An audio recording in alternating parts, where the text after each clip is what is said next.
एक सूत्र जो आपके लिए सबसे ज्यादा इंपॉर्टेंट हो बता दीजिए, तो मैं बोलूंगा फोकस।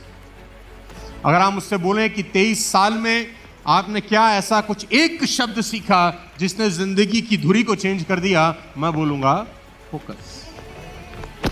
सारा का सारा खेल फोकस का है मेरे दोस्त। आपको याद होगा बचपन में हमारे हाथ में एक मैग्नीफाइड लेंस होता था। याद करो, अगर बचपन में वो खेल खेला है तो सन रेज के ऊपर उस लेंस को फोकस करते थे और उस लेंस के बीच